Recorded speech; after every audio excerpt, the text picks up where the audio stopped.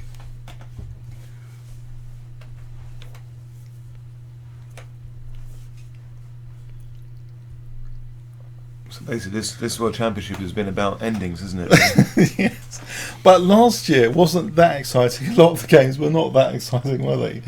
Well, they were quite theoretical, weren't they? There were a Mm. lot of Slavs and things. No. Mm. And then Well, I mean, Anand and Gelfand are both very much theoreticians. yeah, Carlsen isn't. There's a paradox that the more that's at stake, the less interesting the actual games are. So you've got higher stakes versus how interesting the games are. Yeah? it's a bit like the same in football, though, right? The same in football. You have two very good sides playing each other. They cancel each other out, don't they? When I think the point is it's a match, Mm. which is not the same as a tournament. Yeah. Yeah, yeah. It's not about maximising points. Mm. It's about getting one more than your opponent. Yeah. If you get +1 in a match, you win the match. You get +1 in a tournament, you don't win it. Mm. Jotas Domingo has mentioned Queen C2. Oh, sorry. No, Bishop E5 it's black to play now. So does anyone want to guess black's next move here? Hi all. Is the chat still working? Sorry. I reckon 96. I think you're right, Paul. 96 is the right move. Yep, there you are. As soon as you said it, he played it. Yeah, fantastic. It stops the entry of the queen onto E7 as well, after the exchange of bishops. And also looks at F4 as well, doesn't it? Eyes F4. It'd be interesting to see what Carlsen does here. Will he take on F6 and play Queen E5? Yeah. He will.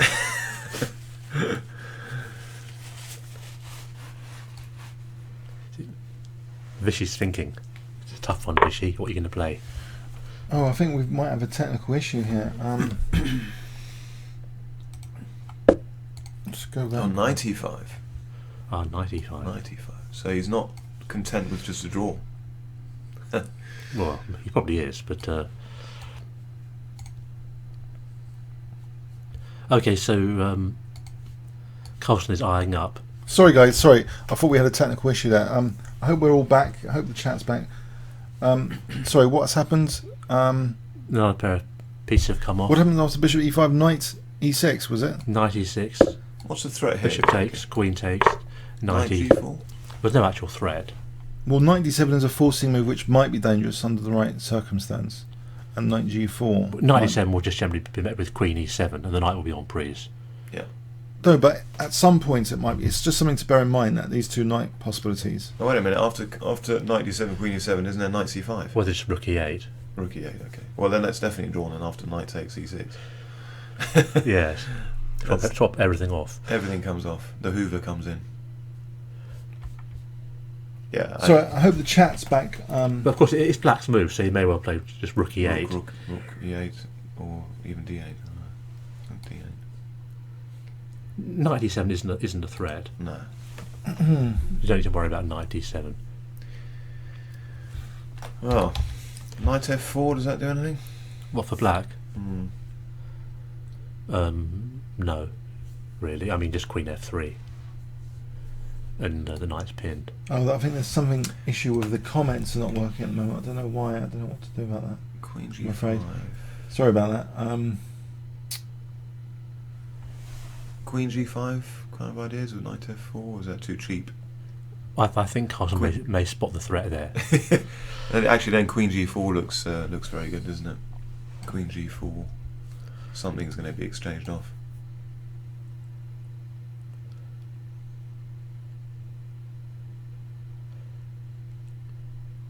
I mean, White just doesn't have enough firepower to start an attack. I mean, you're looking at all the F6 square. Can we get a knight there? But really, Right, let's. What move nothing's would we happening. play with black here? Just try and predict black's move. Predict a move. well, Rook E8 seems very logical, doesn't it? Rook E8. The first move that comes to mind. With the idea of what Knight C7. Oh, the chat's back. I think there's some chat. I don't know what's happening with the chat. There's some chat now. Okay. So Brett, hi Brett. I hope the chat's back. Yeah, I've seen it. Cool.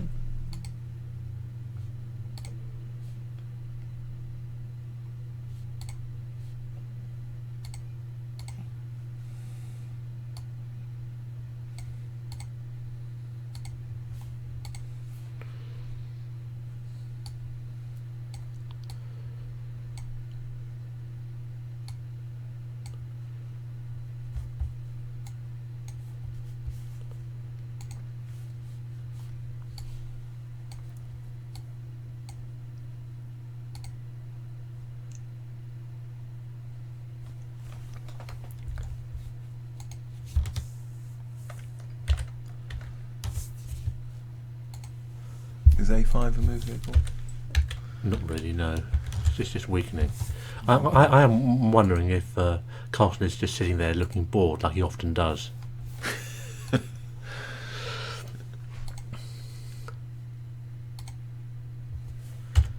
Well, I suppose you could say the same for Anand, couldn't you? No, I mean, but Carlsen sits back in his chair, looking like, oh, this is dumb. Nonplussed.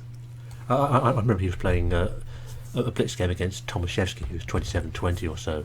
Yeah. And Tomaszewski seemed to have dangerous play early on, but Carlsen just looked bored throughout the game as he step walked to a win. That was a blitz game, was it? Yeah. It's like, oh, you're a 27-20 patzer. I'm not bothered. Oh, sorry. Okay, so Rook E8 hasn't been played yet. No, we're just waiting for a move.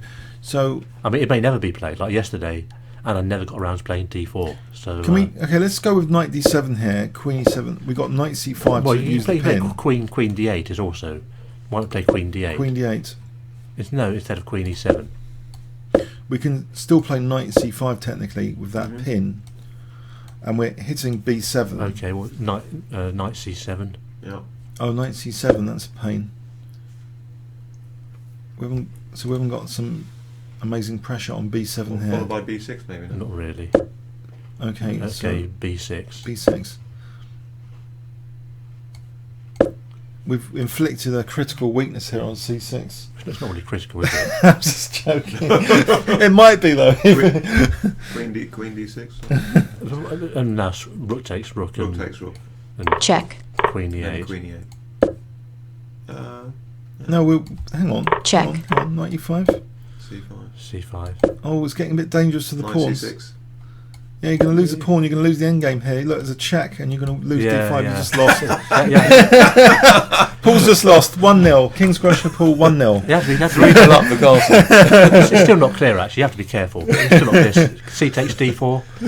You see, this is typical Carlsen, right? Knight Inflicting- C7. You're going after the D pawn here, aren't you? We can get the knight out with A4 later, so we'll take. And then I've got Knight A4. E6. Okay, Knight C6. We're going to win this knight and pawn okay. ending. You'll probably win in the end, yeah. Yes. So this is quite dangerous, this whole idea of Knight D7 to C5. No, it's just rushing with the queen swap. It's not really very dangerous. Okay, hold on a sec. We'll go back then. So, But I suppose play a move was black then. maybe Queen E7. You want to stop Knight shouldn't D7? allow Knight C5. Even that's a mini concession. All right. What do you want to Rook do to D8 stop? then. How about Rook D8 looks a bit passive. Rook D8. What about just H4 here is dangerous. Look at this. Queen takes. We've got Knight takes F7. Whack. Yeah. Oh wow. Even that's not that amazing, is it? I think it's pretty What about pretty just gone H5 now. though? What about H5 instead of Queen takes? King takes F7. Oh come on. Queen takes E6. Check. King G7. Oh, Queen E7 is a Check. winning rook and pawn ending. Yeah, that's winning rook and pawn ending. So H4 is a bit of a menace here. Well, H5 then. Let's meet it with H5.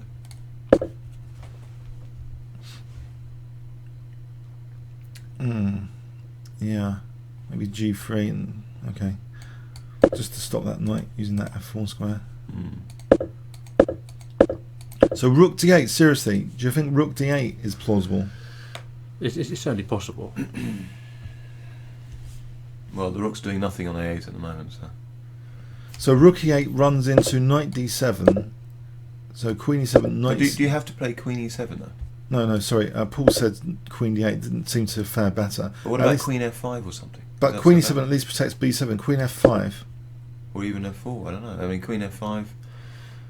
It looks rather weird on F5 actually. I don't like that. Well, yeah. Controls the wide squares. I'm hoping to get Knight F6 in Yeah. check somewhere now. Yes. Well, Queen E5 then, though. Queen E5. Oh, Queen E5 But here. Queen E5 is Knight F6 check. Then the queens come off for sure.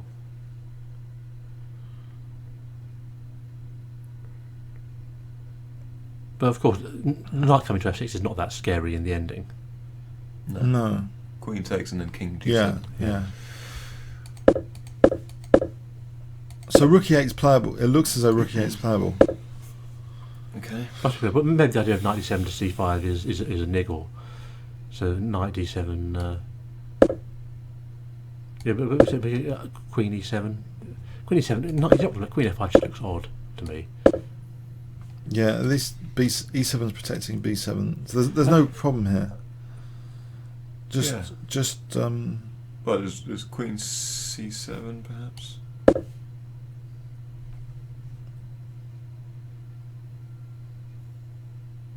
Oh no, is the mic gone now? Oh no, what's going on with this? Hang on, let's just go back over here. See if we can get a refresh. It may have been we were just silent for a bit. You're live. View on watch page. So there's no problem here. Sorry, is sound back? It's probably just like 20 seconds. Back. Probably just didn't say anything for 20 seconds. No, I think you sometimes have to go back and then view again on this. Still getting to get a few issues out of resolve. Hopefully the sound is back. I think there's going to be a 20-second delay as well.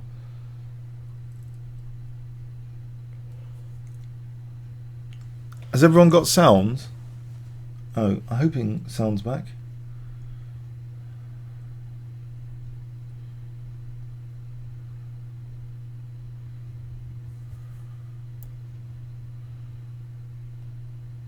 Hello?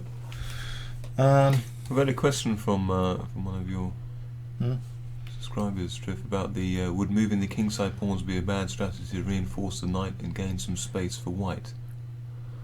What do you think, Paul? It's possible. Risky though. Not without risk, which is what Anand would like probably. I mean, if he can get, say, g3, king g2 and f4 in without allowing the knight to e4, then that would certainly improve his position. Space on the king side. Oh, comments are coming through. Yeah, I think there was a delay. They're all being batched up.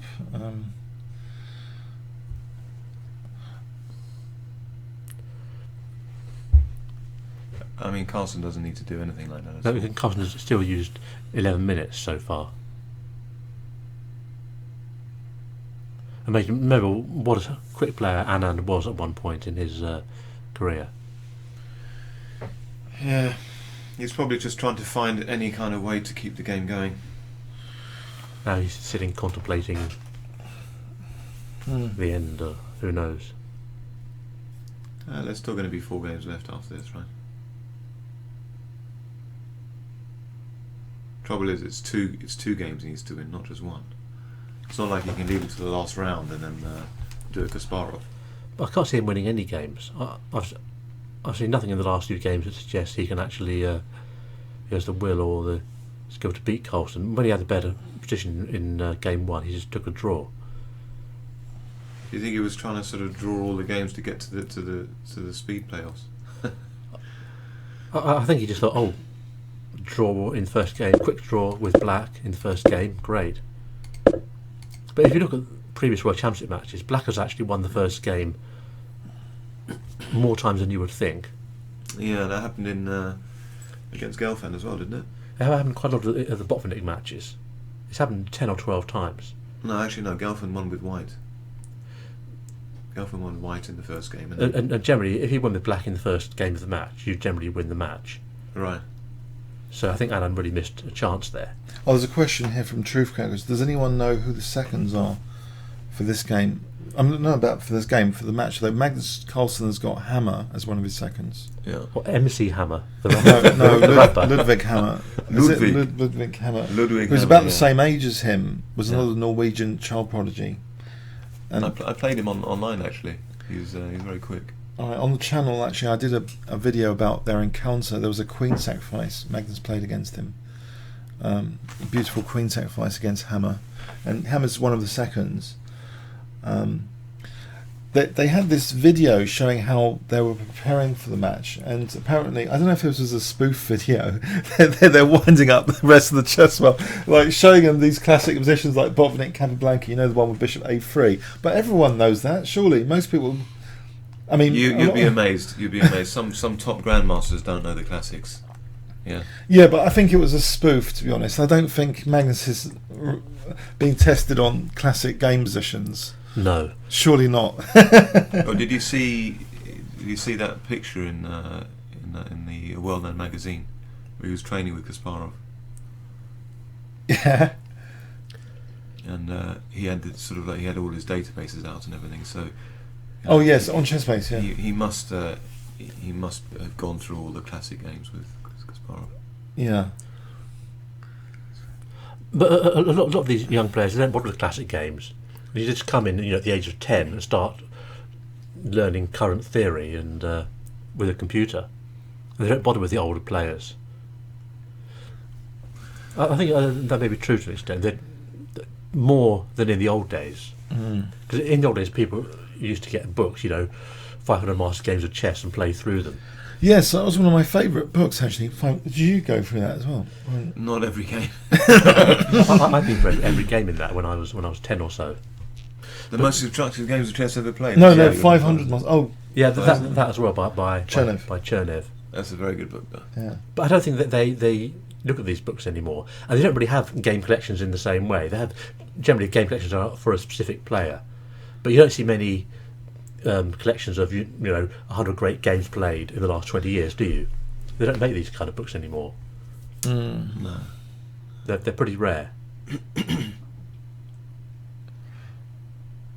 Well, you can have a virtual game collection on chessgames.com.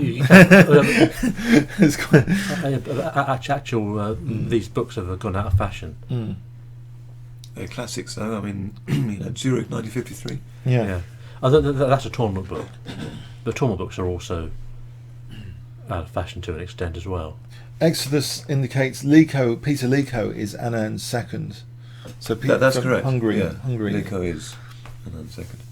As somebody said in the comments before, Liko was, of course, the drawmeister. Yeah. Maybe he's said, Vishy, you must play like this and get a draw. I think Liko started a lot of escalating with that first Saturday tournament in was it first Sunday? Yeah, Liko, he's kind of faded away, isn't he, a bit? Well, he did get married, though, didn't he? And I don't know whether he's started a family yet, but these things happen when you settle down.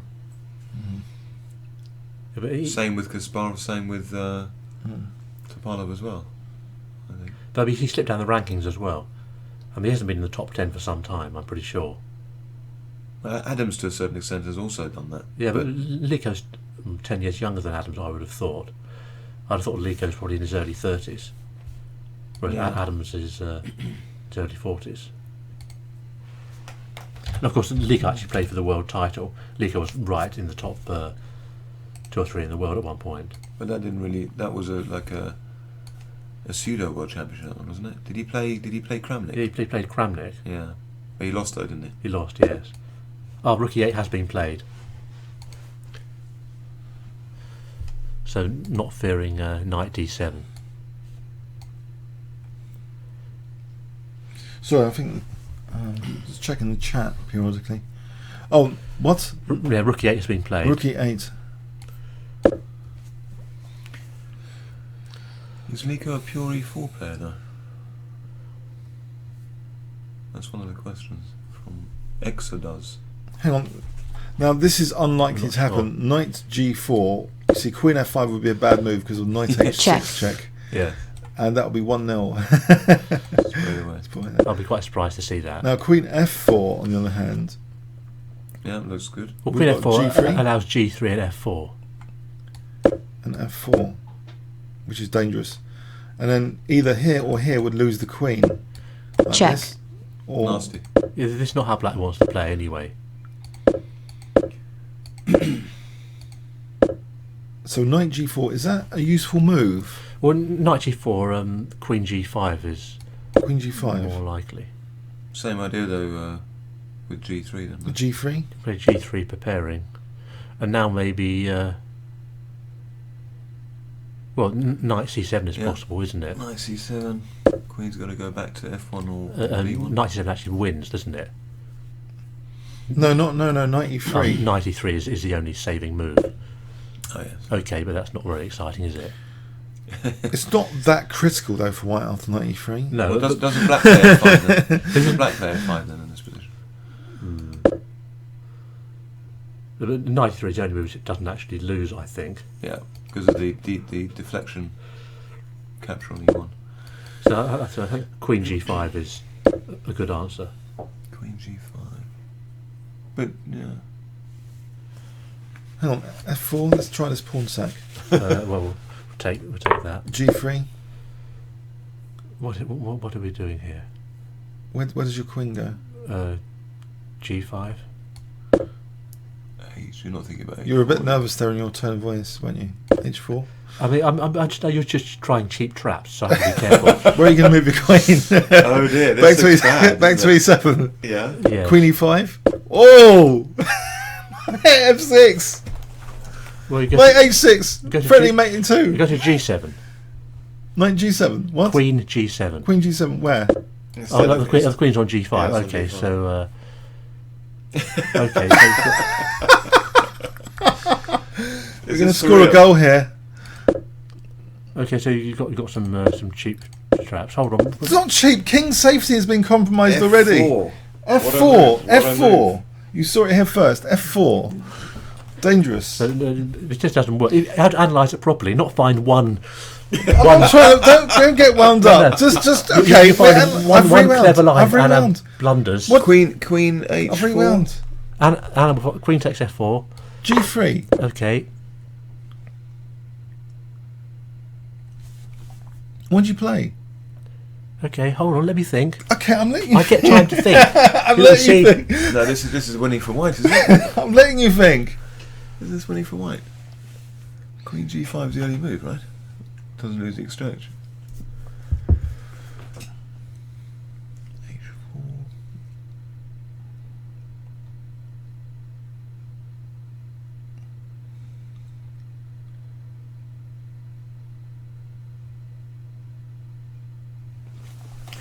One 0, isn't it, Paul? Does that make 2-0 recently on recent analysis?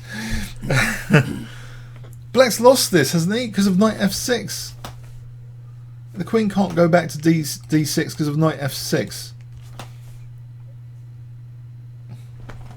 I'm just thinking queen g5, h4. It's. Queen g4, h4, end of game. If queen f5, we've got knight h6. I've seen that. Thank you. Yeah, yes. no, I'm just pointing out to them. Just pointing out to them. If So queen h5, knight g5's f6. Queen g5 is not correct then. Queen g5 is not correct. But No, he'll no. probably Paul say wants to right. analyse it more. Do you want to analyse this position more? Or are you convinced? So rook e8 is rook e8 an inaccurate move then? You've got to check out the forcing moves, Paul. I mean, that's what I keep saying to everyone on the channel. Forcing moves win games a lot of the time. I know it's not glamorous, strategic, long-term planning, but it does win games, doesn't it? Forcing moves.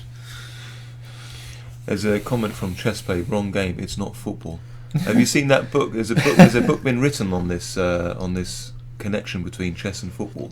Some guy's actually done all the sort of analogies between the two games, and they're actually very similar games. It's all about positional chess position football. This is lost for Black. Do you agree now, Paul? Have you? I'm not sure. I need to Oh, analyse I'm it properly without you hassling me. Okay. It's quite dangerous. Black has to be careful. There's a comment from He has E. Garrett. played knight g4. He has played Sharper knight. competition in analysis room than at World Championship. We like that. Someone's also suggested rook f1 instead of g3. We can just play rook f1 here, even simpler, just going to f6. Good point. Pawn break. Good point. So We're just going to forcing knight f6. Run that again. That's very true. Yes. So f4 makes this unplayable. You can't take the pawn. Now queen h4, we just play g3. no. If f4 and Black can't take it, then queen g5 is a bad move. Yeah, Queen g5 I don't like. Because g3, let's just show this. G3 is overloading because we've got queen e5. We're now threatening knight h6. So the queen's gone back to we've the got to 8. move. He's played it back to the 8. Much safer. Much safer. But there's still queen e5. Queen e5. Yeah? After queen e5 now. Oh my god, we could have a knockout blow from this position. This would be terrible. No. Can you not play knight c7? Or sorry, not knight to knight G7 maybe. Might be safer. Doesn't look safe to me initially. Isn't there knight F6 check or something? Hang on, let's have a look. Yeah, you're right. No, there's a back row cheapo. Look, Check. we can play queen takes F6 here. Beautiful. There's a back row cheapo. Yes. Beautiful. Checkmate. Yeah, well done, Trip. But hold on, what about Kingscrusher. knight H6? Hang on. But we've also got another cheapo here. Check. That we can play rook Check. here for knight F6. But draw Check. though, total draw. Yeah. That's Maybe that's what's going to happen. This knight H6 is harmless, I guess. We have to Check. play king F8. Yeah. yes.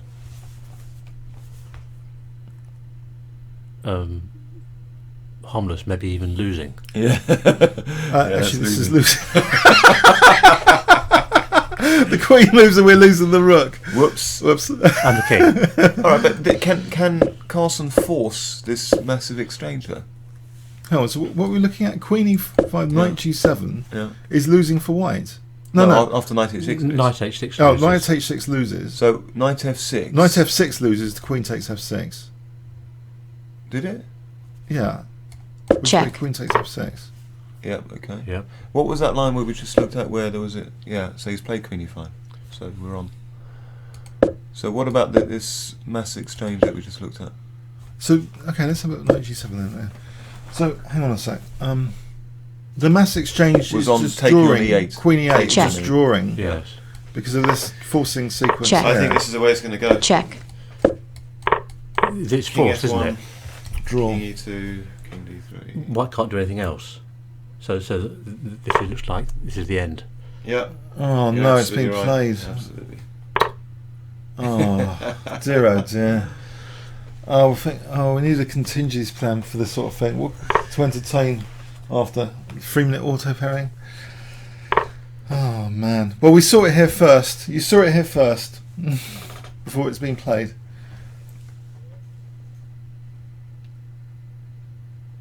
Carlsen's thinking. I wonder why he's thinking. Maybe he's been offered a draw. I'm not sure what he's thinking about. So finish before 11 o'clock. Yeah, Carlsen's thinking. He must have been offered a draw. So it's like less than 2 hours. It started at 9:30. It's like just over an hour. Oh no. It's like an hour and 10 minutes.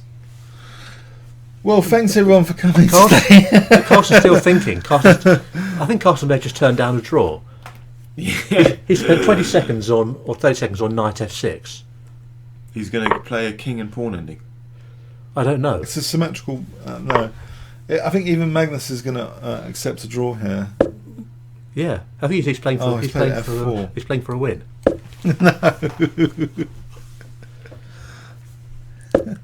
This is his speciality, though, isn't it? No, it's a draw. They're just mucking around. Well, you know, king gets Oh. into G5. They're thinking, yeah, maybe G5 and H6 a week. So Yeah, he's going to go for the. For the Oh, pass come break. off it, please. This is a joke now. Is this serious?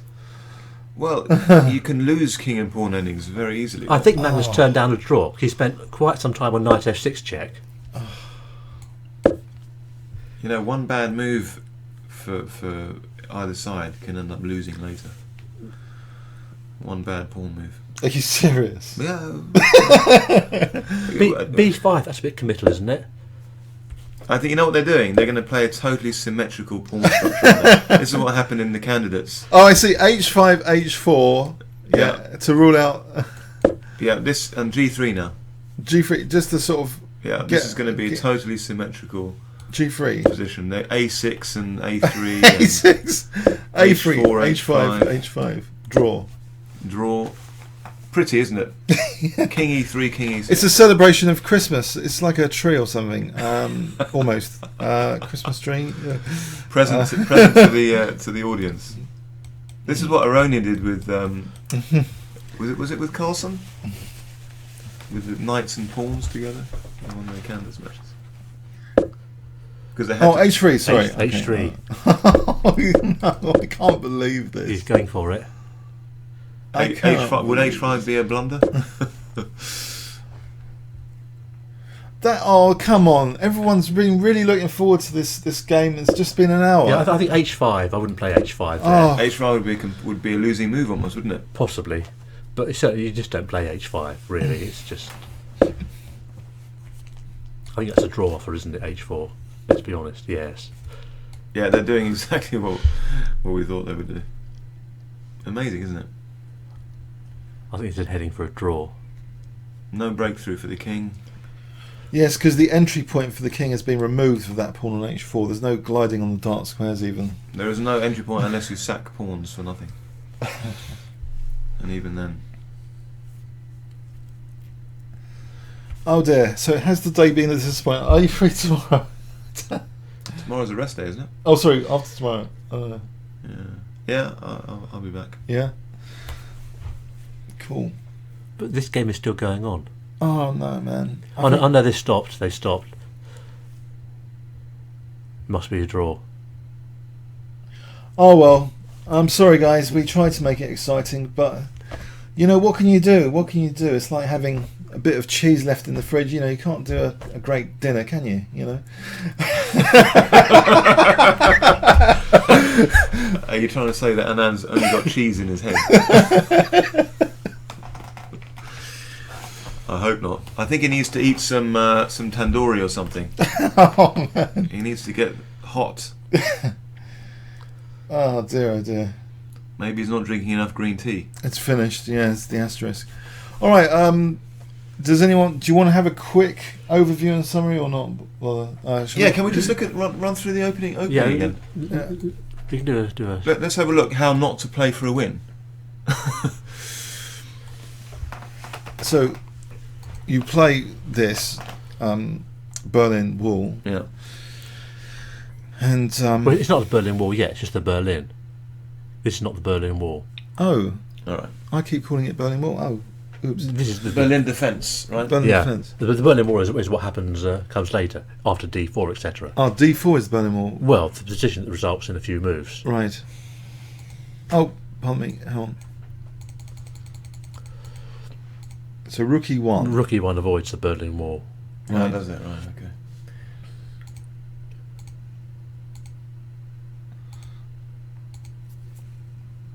So, one set of central pawns gone from each side. Commentary was much better than the game. We tried to make it interesting. Bit of banter. Oh, John dear. Cox. He's not the IM. He keeps something else. Apparently, he's not the IM. Who's actually an expert, coincidentally, on the Berlin Wall. He's actually got a book on the Berlin Defence. Who's this? John Cox has got. All right. The Yes. IM, if you want to get it from Amazon. I saw John yesterday in the match. Yeah. In the Drunken Knights match. All right. If any of you want to bore everyone to death in your club games, there's a book on the Berlin Wall by John Cox, which I don't recommend at all. No, just kidding. It's probably a good book. Yeah, I haven't got it. So the rook. Yeah, Was Rook H5 would have been more exciting.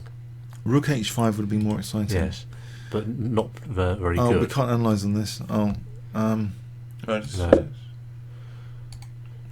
we'd have to put all the moves back in there. We'll just go through the just go through the actual moves and just see. Carlsen's taking no risks. It's Notice. terrible, isn't it? But it's bad for the spectators, isn't it? I mean, you know, we can't make the argument that chess is more exciting than football with games like that. I mean, from the game content. I'm really surprised at the opening choice, though. I'm really surprised that he hasn't played the Sicilian. He must be worried about something. Well, he's just not trying hard enough to win with the black piece, is he? Oh dear, oh dear.